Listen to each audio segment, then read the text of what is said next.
they get to spend time with their family and really reflect and appreciate those who sit around their table this year and around their trees.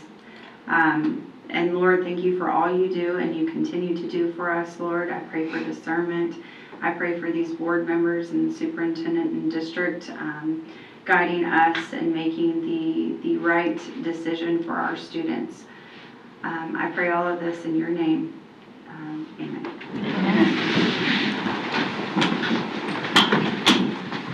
I pledge allegiance to the flag of the United States of America and to the republic for which it stands, one nation under God, indivisible, with liberty and justice for all.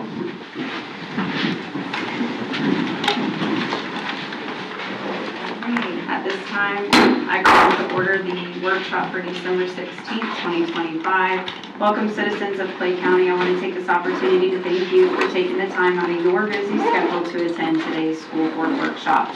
This workshop is our opportunity as your elected representatives to collaborate openly among ourselves and make decisions that will decide the future direction of our public schools and education of our children here in Clay County. There will be an opportunity for the public to ask questions at the end of the workshop presentation. Questions will be allowed, public comment will not be allowed. If you wish to ask a question, please fill out a comment card with your question and hand the card to a deputy. Your participation is welcome and appreciated. Before we start our draft review, we're going to talk about board members, if there's anything you guys want to address or talk about, we'll do that at this time.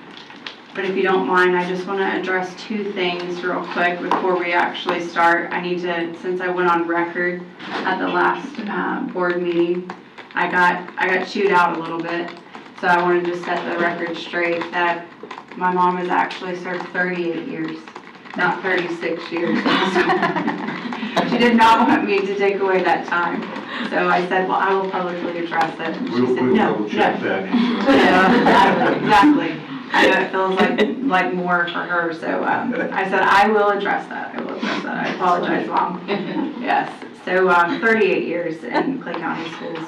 I also, there was some chatter, and maybe we need to. I know you, Mr. Broski, you've talked about this a lot.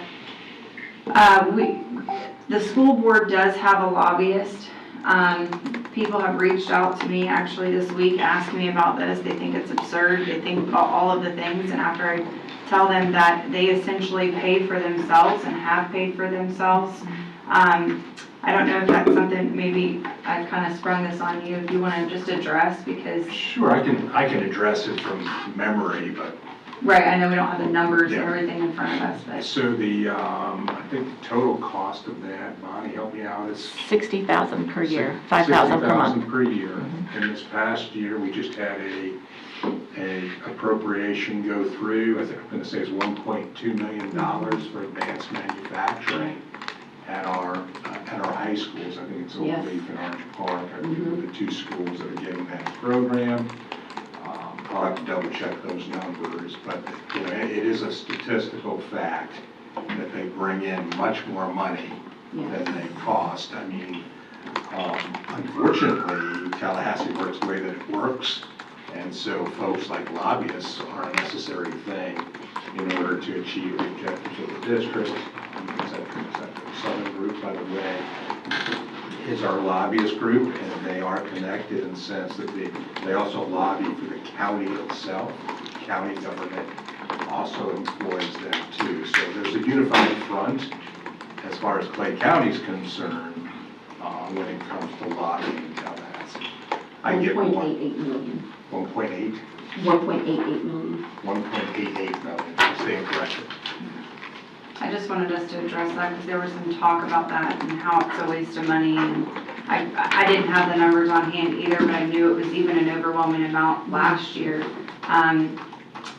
Being able to get some of our allocations and our funding for CTE and a few things that they've done with that. So I told them that they bring far more money than we spend. So I just wanted to address that right off the bat as well.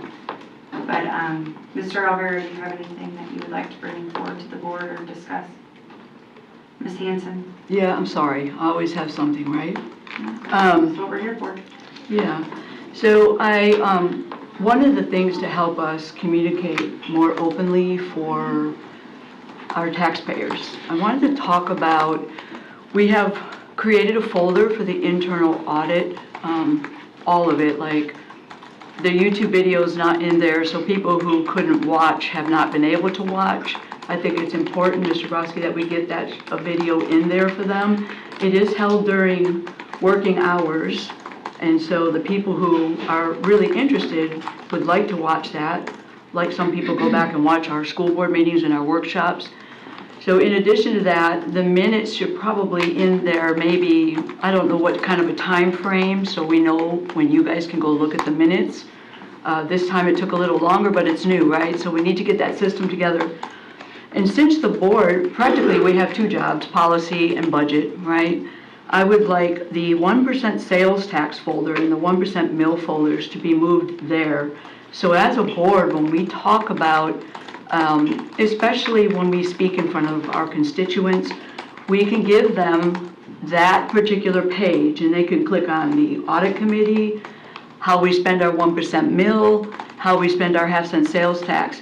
That alone, I guess we can't afford the great tools that Duval has when it comes to the calculator where you can click on each school and see all the repairs done. We really need to have, I realize our technology department's probably consumed by this new focus thing coming up, but we really need to update the way that people can view, because we have always been very transparent and honest. I give full credit to the fact that we have a half-cent committee of civilians, right, that meet and decide what we do with the half-cent sales tax. The 1% mill is a directive.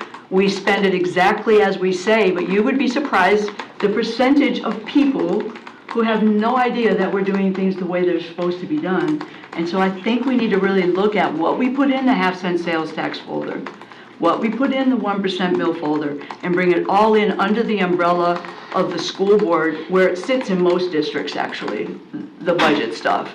And it gives us a place where we can be out and say, hey, this is it, go to this website. And so I don't know what we can do about that, trying to make it easier. We certainly move it over there and look at how it's laid out. Yeah. So that people can see. We don't need what they have, but at least a place. Yeah, or we can put it both places. We can put it in both places, that way if they're going to operations, they can see it. Because there's there, and no, then I also did, there. yeah, I'm sorry, but there's no way anybody's gonna know to like go into operations and look, that's the whole point, right? I didn't even really know that. I can go find it after clicking, but we just need that. The other thing is I want to talk about a little bit of the training that I did at the FSBA convention. One of the trainings I went to, and I spoke with Mr. Brodsky about this, and we kind of just left it as we spoke, but I want to talk to you guys. This is going to piggyback on what Ms. Skipper was just saying about the benefits of having a lobbyist. So that $60,000 brings us $1.8 million. We don't just give them the money, just to give them the money and say we have a lobbyist. We utilize that money to make more money for Clay County. And one of the most important thing I learned when I was there, I went to a SUSPA meeting. I don't really know what SUSPA stands for. Well, I'm not quite sure. But I learned about Sarasota County. And this is what I learned about Sarasota County. We are the largest employer, this part is a little background now. We are the largest employer in Clay County. We have over 5,000 employees, 40,000 students, and within that, one of our biggest problems is that we are losing students to the private sector. People are pulling their students out. As a business, we need to stop that bleed. That is the entire problem right now with Clay County. If we could get back 30 million, get back $60 million, we're gold. Because we are a business, the business, biggest business in Clay County, we need to start thinking about how to earn those kids back. So I stayed after this meeting and I talked to, he is the marketing director of Sarasota County. Excuse me, I'm just going to And I said, what do you do in Sarasota County? He said, I'm the marketing director. It's a business. Our job is to market. Our job is to bring good light to Clay County schools. Our job, number one job, is to earn back students to Sarasota County schools. And he said, in my first year, I earned back 400 students. And they were not students that were normally in their system. What that means is these kids had never come to public school before. 400 students in 1 year. And I was kind of in awe about that. And I started to ask him about how you do that. And I say to him, how many students do we have to earn back to pay for your salary? He said 10. And he said, but you can get a whole marketing division to revamp how people feel about your public schools, to send out flyers like you would in a campaign. He said the entire marketing campaign is the most important thing you can do now because your business is losing money. I said, well, how much is it? And we have people that could be here with this, what I'm talking about. It's not like anybody loses a job. How much is it to have your small marketing, division, I don't know what they call it, right? He said 25 students. Now the math says 400 minus 25, 375 students brings us in about, we lost 830 million, about $15 million. In Clay County, in my head, all the lights and alarms went off. That is the thing we're missing. We are missing a professional that works side by side with Mr. Broski, sending out all the things people need to know why Clay County schools are better for your kids.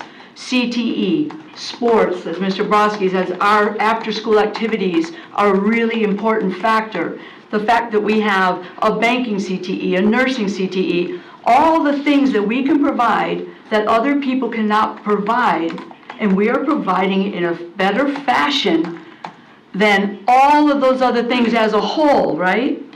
And so I don't need to do an exit slip. I can sit here and tell you exactly why parents are leaving Clay County schools. That's a talk for another time. It's not very complicated. What we need to do is make some of those changes. And so what I am asking for is for us to provide or make an allocation for one marketing person. And if the district could get with Sarasota County, if you're talking about the money for 10 students, he said 9, I'm rounding it to 10, because that just sounds like a marketing number, right? That how much a professional might cost us. If we could bring in one of these that work directly with the district, they find out where we're going wrong, how to bring them back in.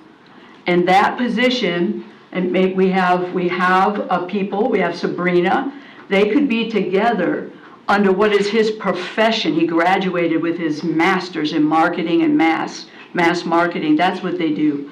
So I'm asking the board and to hear me out. Yes, it is spending money. I'm going to say it right off the bat.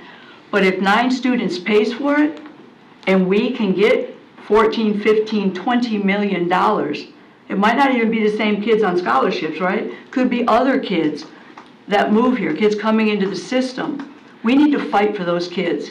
And I'm asking the board to have a little discussion about this allocation, because I think we need to start thinking about our budget and our district as the largest employer in Clay County. So that's what I had to say about that.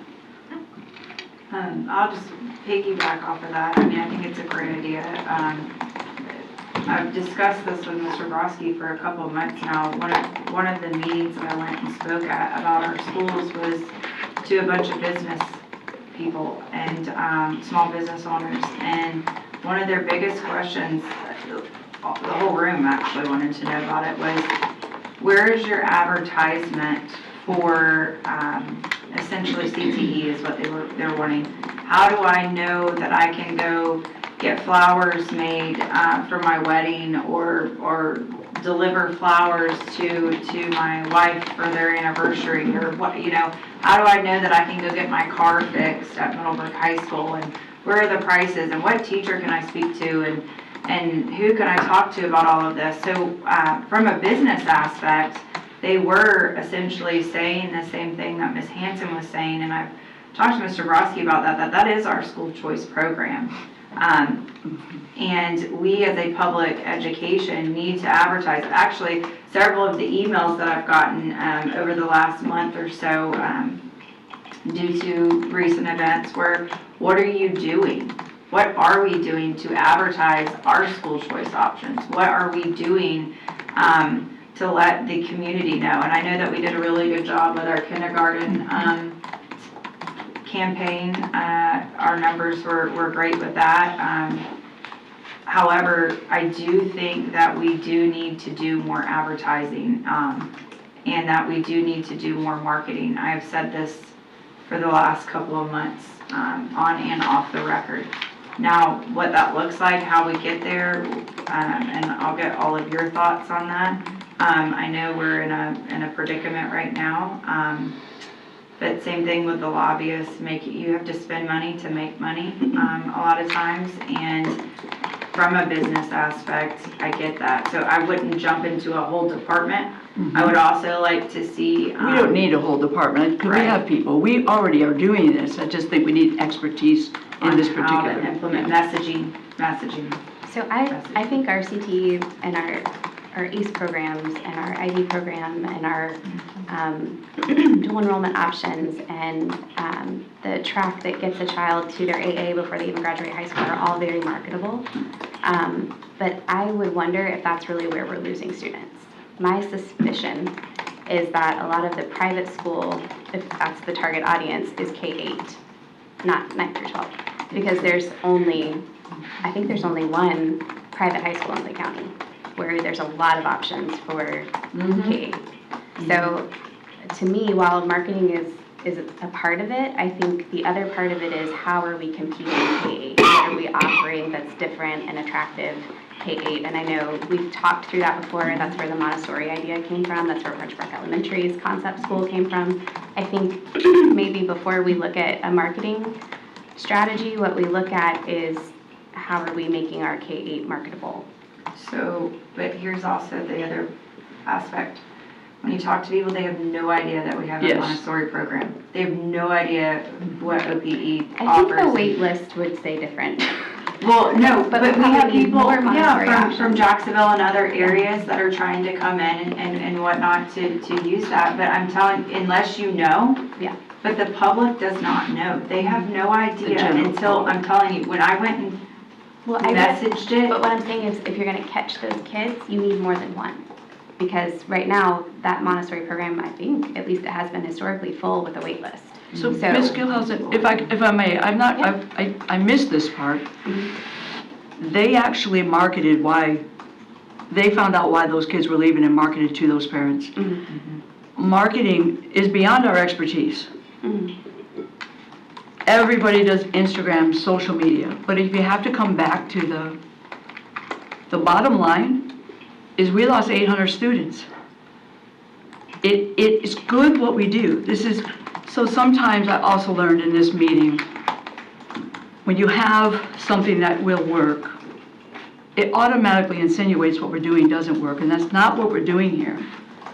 We need to get better at what we're doing. School boards are not marketing machines. We are not meant for that.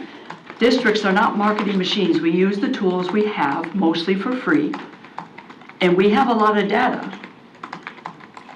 Marketing is what they do for a living, and they get fired if it doesn't work. They're not sitting here thinking about us. We have to think about the money, and yes, this might be, but they're going to make sure that our community understands that problem, and that's one of the key problems is what you just said. Absolutely. But they get these kids back, and we have how many kids a year moving here with the housing, right? They bring those kids in. Maybe there's parents that have heard about the scholarship. When they move in, they're getting a marketing packet.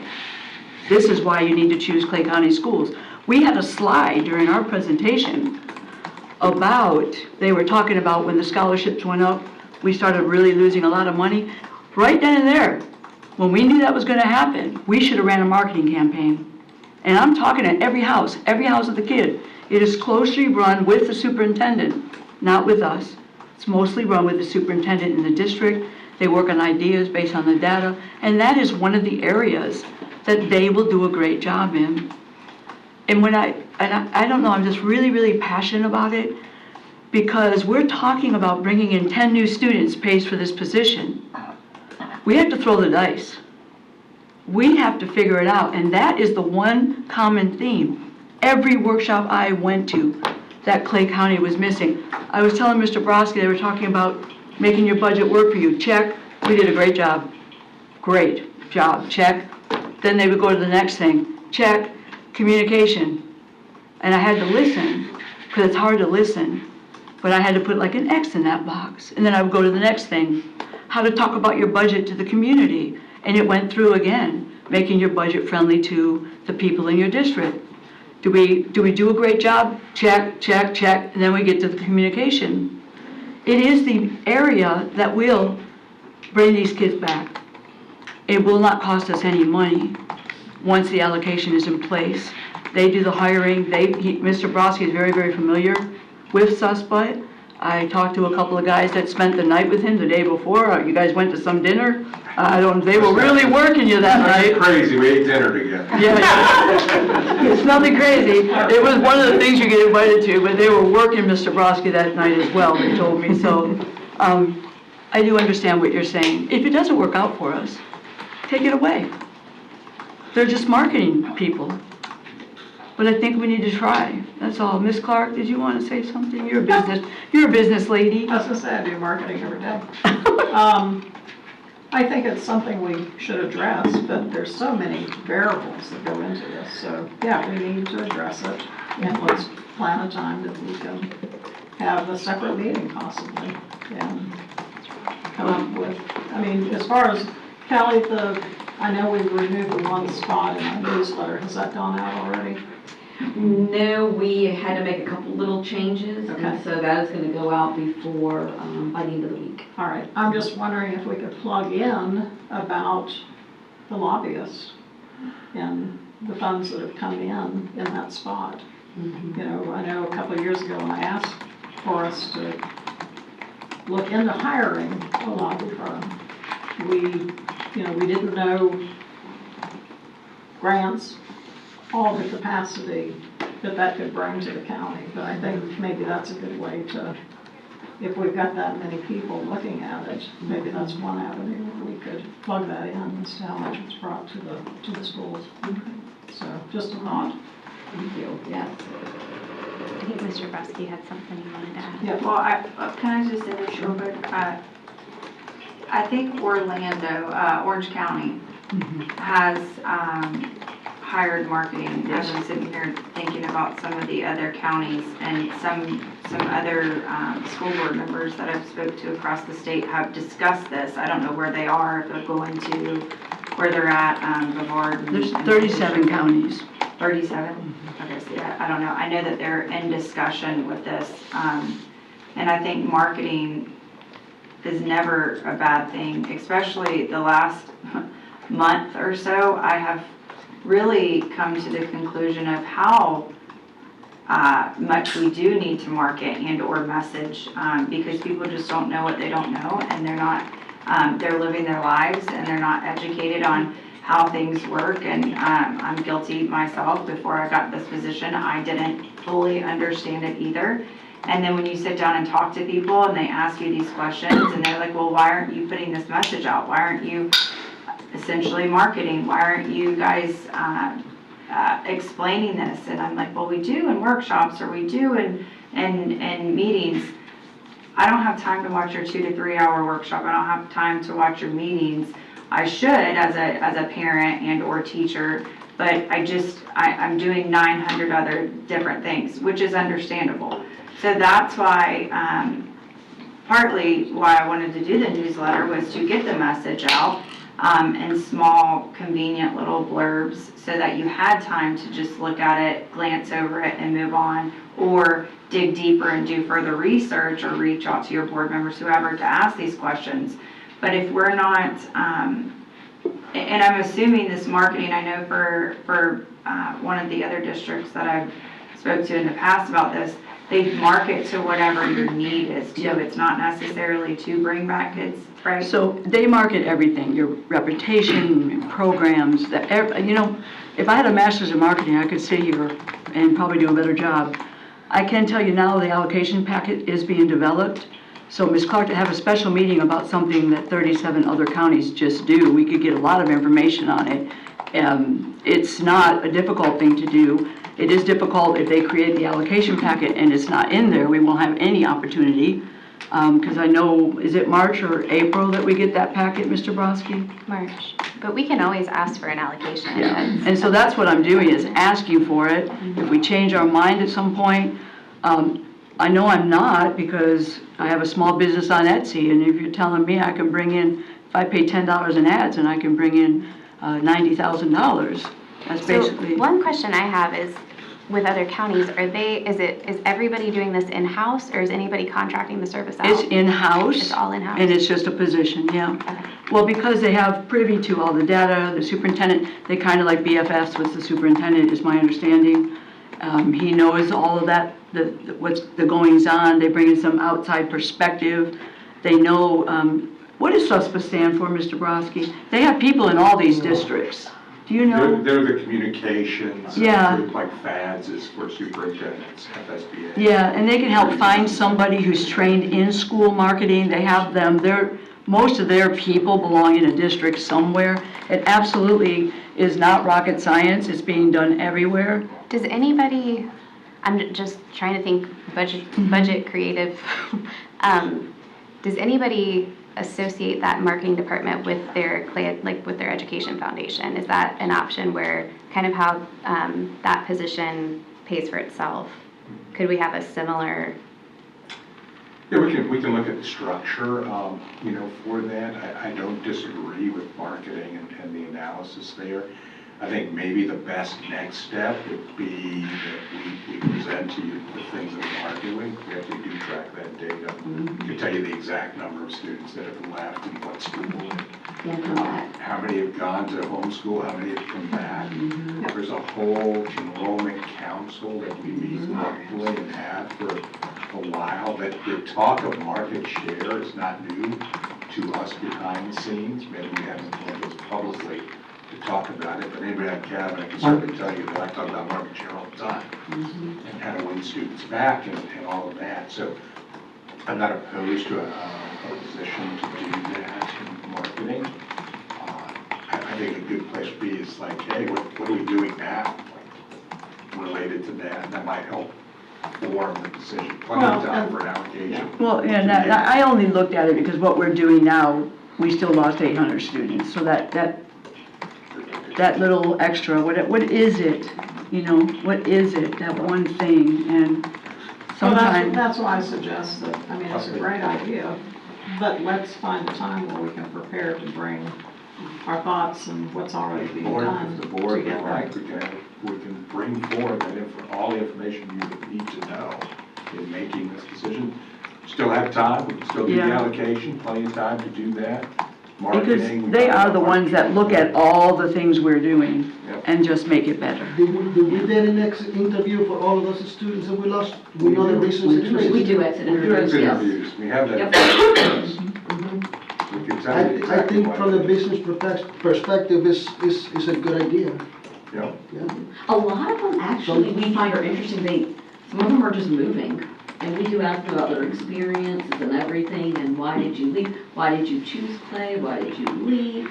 Sometimes it's just like, I'm moving out of town, or we're military. We get a lot of the militaries whose orders have changed too. And you do have some that say, I just want to go to homeschool, like. So I would say. And we're that- specifically lost, you guys told us 800 students to the scholarship, so that's the target number, not Well, the people moving out of the district. Yes, Yeah. but also I think it's important to remember that of those 800, a lot of them never were our students. And that's my frustration with the scholarship money, Yeah. is that those kids Yeah. never Right. generated Always money surprised. in our budget. Yeah. Instead, we're just further dividing Yeah. the money that we've been given. So we're competing against somebody who's been in private school for K through 5, and you want to catch them for 6th grade, good luck.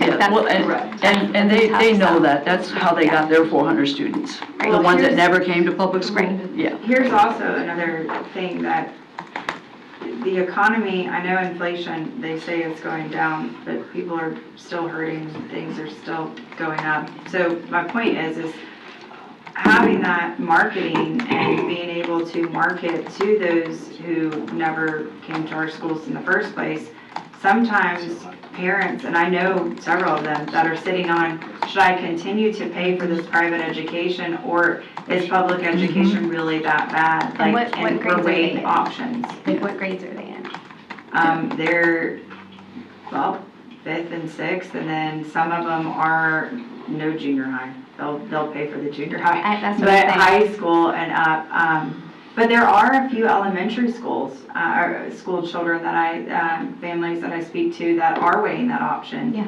And I can Well, it's speak expensive. to certain schools offline, but I will say that I have had those conversations and asking, you know, how are your kids doing? How are the people that you know's kids doing? And we have those discussions, but I also just never realized how much, because I know I've only been talking to Mr. Brodsky about it the last three months or so, but really the last month, how much I realized there needs to be improved and better messaging and marketing, because here's the reality at the end of the day, it's $30 million. Can we get some of that back? Can we advertise better on our page, website, on our social media, have more traction on our social media, getting more engaged with our programs and what we have to offer, because there are so many, it's almost like quite literally campaigning. You're finding out what all of these people really truly don't know, even with ACE programs and what we have Right, to but offer. those are high school. But there's some in junior high too, but that's what I mean. I feel But like these people are preparing their kids though, and you can, aren't there pre-ACE programs and stuff that we offer that In junior that high. they would go ahead and put their kids in, and instead of actually a family member of mine said I was gonna homeschool, but then I realized there's pre-ACE, or there's Well, programs there that are I some could. things in junior high for sure. I'm just thinking specifically competing in those elementary age, which we did have, and do we still have the Cambridge elementary programs? So that's one program we could advertise, but what seems to create the wait list and the demand is the concept schools. So as we're looking next year, how we're gonna be creative with our budget, where are we going to save money? You know, I see some opportunities for how we can be creative with how we're attracting kids into our schools. Yeah, You know, we've done the the key is Montessori program. kindergarten. The key is The kindergarten. key is getting them in at kindergarten. Because once they come, the chances of a parent wanting to disrupt their child's Exactly. K-5 education is low. Exactly. So, but you need that program that is attractive. Yes. And whether it's a concept school like Orange Park Elementary, or it's a Montessori school where a child feels like, or a parent feels like this is an individualized education for my child, that's what every kindergarten parent is after. I want you to see my kid and meet my kid's needs. Yeah. I don't want them to be part of a large group. I want you to meet my child. Yes. And also, I just want to say this as a fact, 20% of our kids will end up going to college and finishing, right? So the ACE program is a small program compared to the majority of what people will become, Right, but we're talking about a small group. a that's small left. group. So Right, and that's why a are they small going to group private? concepts in each one of our schools, right? So there's a lot of different places that are to reach the other 80% of kids who may not go to college. Those are our CTE programs in each school. But we don't have And- those case. Right, right. So the concept school, I actually talked to Mr. Brodsky about this as well, like a school within a school, right? Just that concept school. And there's a lot you can do with it. There are districts that do a lot with it for like autism programs where you have specialty people surrounding those kids. It relieves teachers. There's a lot to say, not just because of like ACE and that part of the population, that concept schools really work. Right, They Yeah, that's really, really work. Well, that's what I'm saying. Right now, K-6, we have the Cambridge, we have Orange Park Elementary, and we have Montessori. Yeah. What else could we add to those offerings? How many people? And arts, that's right. That's See, what and I a lot of people don't know They that don't we know. have arts or Cambridge. Or, we do, because we're in it, right? But I am telling you, I will invite you to some of these meetings so that you hear these feedback from these people. Because here's the thing, they don't have kids in school. Their grandkids are in school. Or their kids are just, or they have no family members in school and they pay taxes towards the school. So they still are very interested in what are you doing? Because I feel like sometimes people who have no direct connection or contact to our schools are the ones with the strongest opinions, especially because they pay taxes and they question why they should pay taxes when they have no kids or whatever in school. So I say all of that to say, And I it's not think like maybe we we just, should have the meeting, we can discuss it, add the allocation if we need to. yeah, because it's not like you just bring anybody in. SUSPA has education people. What they do is, and I asked him, hey, he said, email me, I'll give you all of our stuff for free, Michelle, you just put your county on it, right? That's what they do. They make it for everybody, they share it from everybody. Like, I would never want to just hire a marketing person. It would have to be a person who is connected to an organization that does this in the educational setting. That's their expertise. They share everything, which he's willing to do right now.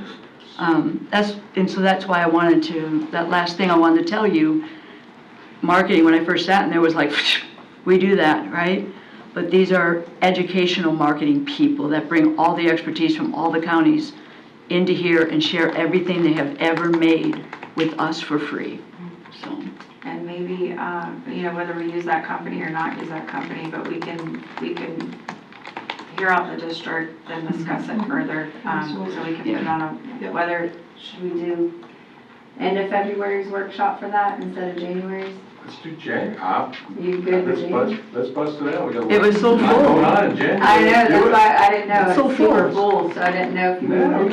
Can you contact SUSPA, because when he said they will offer us everything for free. So just for clarification, Yeah. SUNSPA is an organization similar to FAD's superintendent, Right. similar to FSBA.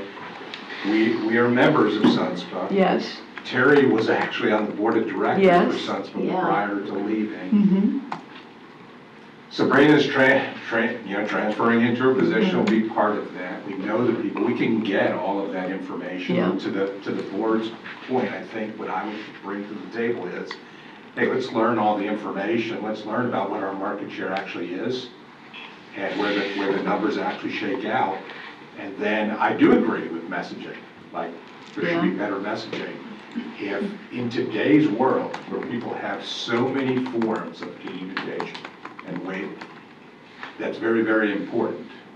So I give credence to the discussion.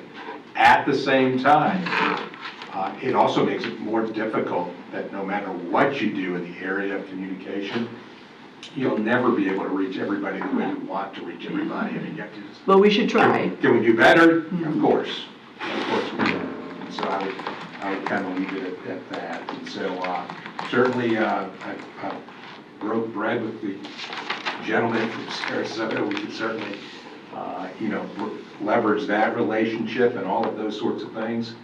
I agree with Ms. Hanson's point that it takes very few students coming back in order to pay for something. And sometimes you do have to spend money in order to make money. I think Kelly will vouch for me because she's in every meeting that I'm in.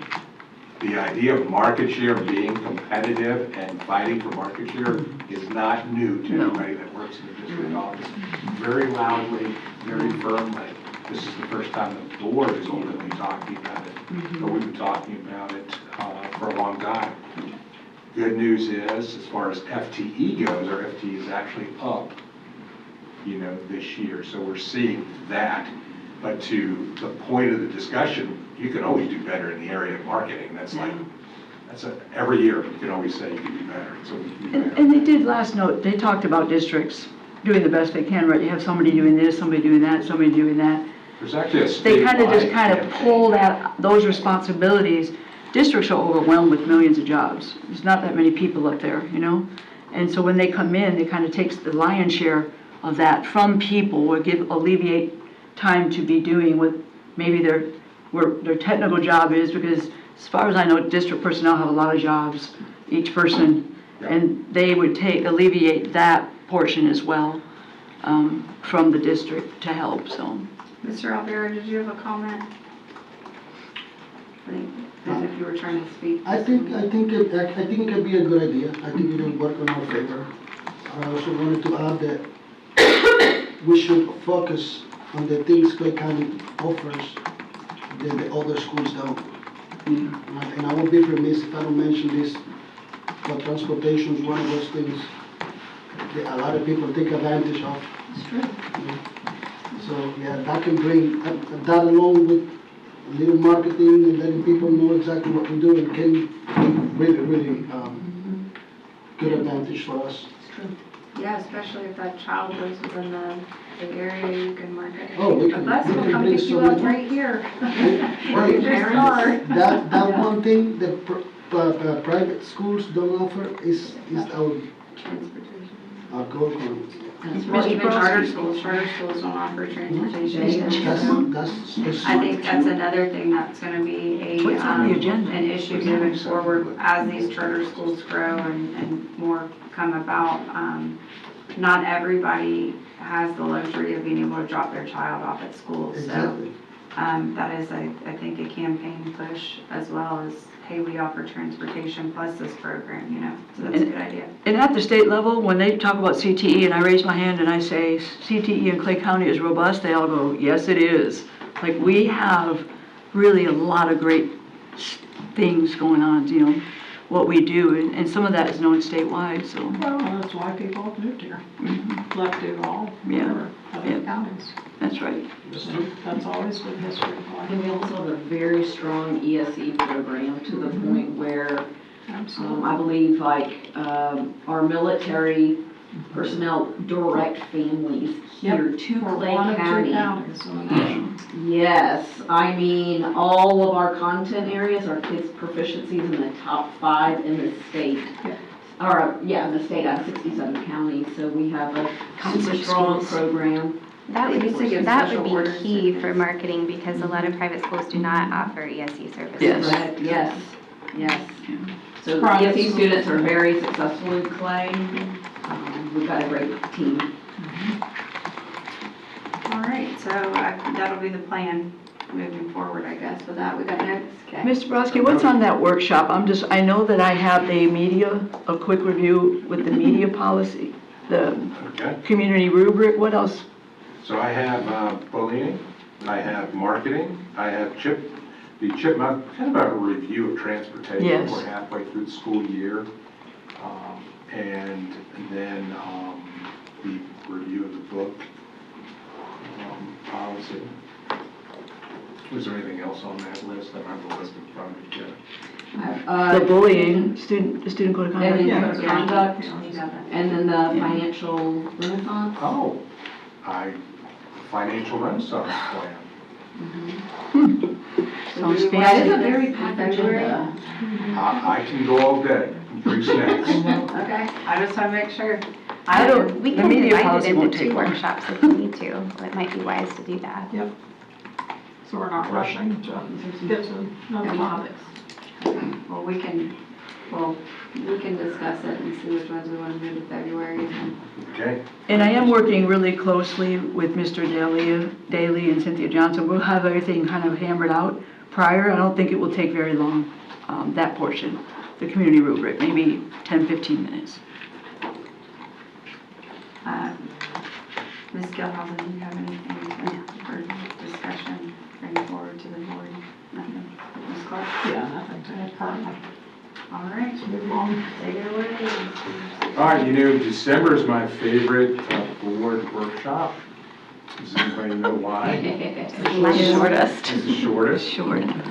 Plus the holidays, always a good time. So I do have some information hot off the press that the board might be interested in. You know that graduation rates are always a year behind, but right now we've submitted to the state our graduation data. And based on that data, so keep in mind, the state still has to do their thing with it, but usually that's not an issue. We're looking at an increase in graduation to be the highest ever in the history of Clay County schools. So just some individual statistics, Oak Leaf High School from 98% to 100%. Wow. Let me tell you how difficult this is. That's amazing. In the state of Florida, when you register your child and your child goes to school physically one day, they are on your books. If anything happens to you in that 4-year time frame for you to graduate, you left, you did whatever, that data then counts against the school, if you will. So it makes it very challenging because sometimes it's out of the school's control, the graduation rate, right? Families move, families do whatever families are gonna do, right?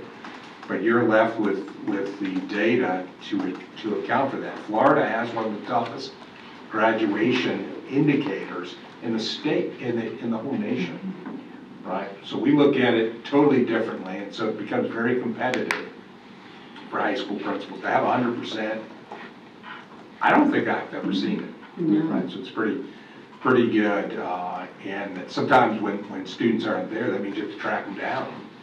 Because sometimes people just, I hate to say this, they disappear, like they don't come to school anymore, and like you're like, hey, you haven't been here for 4 days, where are you? Kind of thing. So they have some really great people that track everybody down, and so that data is very, very good. Fleming Island High School from 97 to 98%. Middleburg High School holding steady at 96%. Ridgeview High School from 96 to 97. Clay High School from 93 to 97. Orange Park High, 92 to 94. CBA from 97 to 100. Bannerman went up 5 percentage points. It was a very challenging population there. And Keystone is at 91%. So I don't want to kind of give you any graphic until the state says, yeah, we've certified and blessed this, and now this is official going there, but it looks very, very positive for graduation rates. That really says a lot about our teachers and admin. Yes, it does. Yes, it does. So going to the board agenda, we have the winners of our Len Matisse Foundation contest, Stop the Bullying, which is one of the ways that we help address bullying in our schools. We have the Purple Star Schools of Distinction. We had 1, 2, 3, 4, 5 additional schools. They are Fleming Island High School, Fleming Island Elementary, Green Cove Junior, Ridgeview High, and Thunderbolt Elementary. Because it's a 3-year program, there's 2 other cohorts involved. So you have Coppergate, Oakley Village, and Swimming Pen Creek in one cohort. That's the 24-27 version of it. The 23-26 version is Doctor's Inlet, Discovery Oaks, Oakleaf High, Plantation Oaks, Patterson, and Tyne. So quite a few schools. I think it's an indication of how much we support our military and our military families in Clay County. You know, Clay County has one of the highest rates of veterans that actually live within Clay County. So a lot of people get stationed in Jacksonville around, and then they live in Clay County. And even after they retire, they come back to Clay County to live in retirement. It's a very proud. I was thinking the I-10 situation where we have the tollway going through. Yeah, Clay County is a lot easier to access now for those people as well. for sure. We're also going to have recognition of our academic team champions and our school-related employees of the year, teacher of the year finalists. We're down to the top 5 in that as we move towards the Apple Awards here at the end of January. No human resources at this point.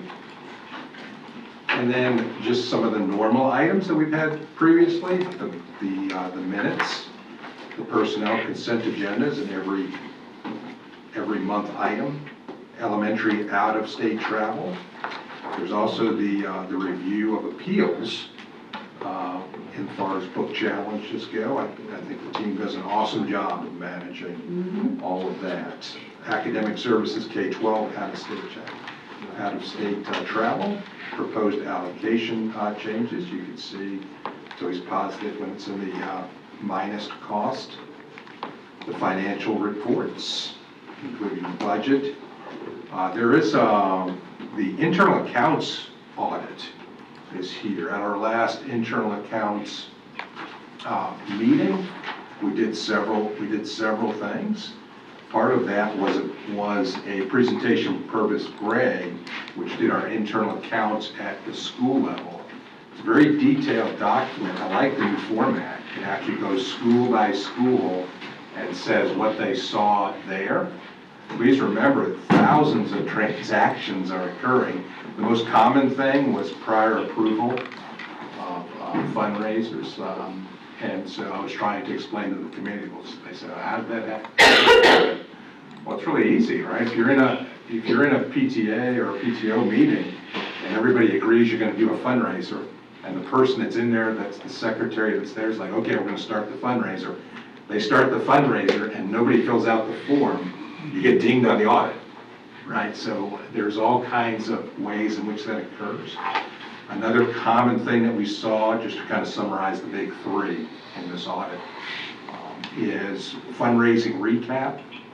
Schools are required after the fundraising is done to complete a form that kind of highlights how much money was raised, where it went to, all of those sorts of things. You don't fill a piece of paper out, you get dinged on the audit. Another common one is funds not being remitted within one business day. Yeah. You have one business day to turn your money into the bookkeeper from the time that you collect it. Otherwise, it's a violation and winds up being an audit finding. So I think that this is pretty, when I read the 30, 40 pages, very common sorts of items that comes, they get addressed with training, of course, and people knowing what the role is and how that has to be. I'll also kind of remind the board something different this year. Internal accounts is now done through our finance program, where it was separated out previously. That by itself creates more internal and external information on internal accounts at the school level. So I feel really good about that. And of course, the internal auditors are working on contract review and cybersecurity. They've almost completed the cybersecurity part of it. Was that on did you say that on the January 27 workshop, or did you want him to come give the board the oversight on the February workshop? Yeah, I think I was in the February workshop. So, okay, it's February. That they were going to come back and give that. One of the challenges with the cybersecurity one is we came out of that with a clean bill of health. Of course, there's ways that you can improve there. But cybersecurity is just that security item, and so how to communicate that out is being discussed right now, because you can't openly come out. But essentially what they do is they attempt to get into our network in a variety of different ways, technology-wise. And so we came out of the test in very good shape. But how to communicate that out so that the security of it remains secure is being discussed now. But that, I like the format of that audit because it goes school by school. I think it helps schools be accountable when you see your name on there and not a general statement. So I like the format of it. I didn't realize they did it like that. Deletion of certain items. And there's the bid renewal for gym and stage floor maintenance. The contract for facility asset management, software for that. The substantial completion of Lake Asbury Junior High School classroom addition. Pre-qualification contract, you can see the work of ops never ends. Doctor's Inlet fire alarm replacement. Parking lot renovation. So if you're, I do agree with the button for that being on the website. You can see each month all of the things that are being worked on through that funding. And then parking lot renovation, redesign Millbrook High School, and the contract there. I still think we need a people mover from the bus depot to Millbrook High. Far more affordable. And that completes that. I'm looking forward to the holidays. Hope everybody has a great holiday. Merry Christmas to everybody. Thank you. School board attorney comments? Nothing at the time. School board member comments, Ms. Clark? All the items that we've got listed coming up, are we gonna have that budget meeting where we discuss, kind of brainstorm what we can do? So I think one of the things that we heard from employees and many other people is that there has to be a public-facing plan related to the budget. And really, when you look at the budget and our budget situation, and I think the board tried to articulate this, and I've certainly articulated this, when we've had funding, we of course have paid, actually record compensation for our employees. No doubt about it, that's a fact, okay? The challenge is that each year you have to do that. And this past year, we've seen, through many reasons, both the increase in vouchers as well as the lack of state funding that has come through. There's many reasons why we're in the boat that we are in. But one of the things that I've heard from the board here today a lot is about communication, how we communicate. And so one of the things that we have to do is we have to communicate that out. And of course, this is my best judgment is that we need to communicate out with the public as well as our employees of what is the plan. When you look at budgets, there's only really two things that you got to do. I always try to simplify things to make it sound easy. Of course, it's really not this easy. Make it sound easy. You have to reduce expenses, and you have to increase revenue. And so the Financial Renaissance Plan is a written version of the strategies that are being implemented and what the overall goal is of these implementations. So obviously one of those goals, and I think everyone in the room is passionate about this, I'm particularly passionate being a former HR person, is to ensure that our employees are taken care of with compensation. So one of the goals of the Financial Renaissance Plan is to illustrate all of those measures in an effort to raise more funding to pay our employees a more competitive wage. So there's no doubt about it. I listen to meetings and whatnot. I'm always very measured in my approach, and I really don't get very emotional about any of it. But when I look at it, I think there's a lot of misinformation. Always. Yes. That's out there. So the way that you eliminate misinformation is you provide the written plan for what that looks like. And so I can't believe that I forgot that for the 27th. To me, that's the most important. He talks about it every single day, every day. I like it. And it has a cool name. Yeah. Being a former history teacher, of course, Yes. Renaissance is rebirth, so financial rebirth, and how do we do that? And squeeze as many things as we can in order to decrease expenses. And then what avenues are we using in order to increase revenue also to the maximum extent? There's a formalized way, right? There's no other mill or any other form that we could ask voters for. But there are things we can do internally to make sure we're maximizing FTE and those types of things. I'm going to talk to you also about fleet management. We're talking about and bringing forward a plan to reduce the number of white cars within our white fleet by like 100. Is that right? 100. So there's a lot of things that we do.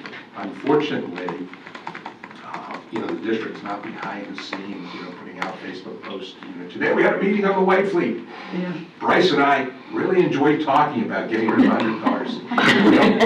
We don't do that. That's not the form of communication for leadership. That's not how it's done. But there is a ton of things that are happening behind the scenes that will put us in a better financial footing in order to deal with those challenges. I don't want to sound gloomy like, Scrooge right before Christmas. I don't see the cavalry on the state level coming. Right? The cavalry's in the room when it comes to that issue. I know that we all want the very best for our employees. I've spent 36 years on this same topic. And so we have to do that moving forward. And so I'd like the board to agree that on the 27th, that will be the first item that we. And it's real important, because, it took me a couple of years to figure out part of this budgeting thing. And one of them is if we gave a $10 million raise to all of our employees, it has to come back every single year. That becomes part of it, right? People don't understand. Right. It's not like someone just gives us that 10 million every year. We literally have to take it out of the budget and provide it every year. And so We can I- current. because it keeps coming back, right? Right. It's very, very scary as a board member when it talks about budgeting. I can't wait to hear your plan. Well, obviously, we have to hit everything on all cylinders, and I think we have to go after every avenue. But what I'll do is I'll just shoot you an email Sure. of some thoughts that I've got, Yeah. some asset. So we've solicited ideas from a great many people, so I'll give you just a couple off the cuff memorable ones, right? And so the challenge when you ask people for, hey, what do you think? What do you think? People will ultimately tell you what they think, right? And the challenge with that is that there has to be a filter for all that. Yeah. You can't do everyone's idea because some ideas compete with other ideas, right? Some ideas can't happen because there's no capacity to make that happen, even if it's a good idea, right? So there has to be a filtering of ideas. And so we've had and reached out to a variety of people to say, hey, anybody has an idea, and anybody that's listening, like, ideas are free. Please send your ideas over, because I think people at the district are sick of me talking about it. I can't wait to talk to you about it on the 27th. It's tough. Yeah. All right, I'll send you my cards and letters and emails. Because I know my one idea won't be liked, but I think it's time. So, anyway, that's it. Ms. Gilholzen, Nothing from me. Mr. Alvarez, Ms. Hanson. My car was totaled, and I somehow am missing my school board daily planner. And I am wondering if I could get the brochure, our advocation brochure you're bringing to Clay Day, if I could get a copy of that. And is there a way I could get the file so I can have some of those printed as I go and talk to people? Yeah, we'll send it. Mine has disappeared, my brochure, Okay. and other things. Yeah, that's great. We'll send it to you right now. That was my only school board comment. All right. Merry Christmas. Remember to love your family and enjoy those who are around your table, because they might not be there next year. And love your babies. This meeting's adjourned.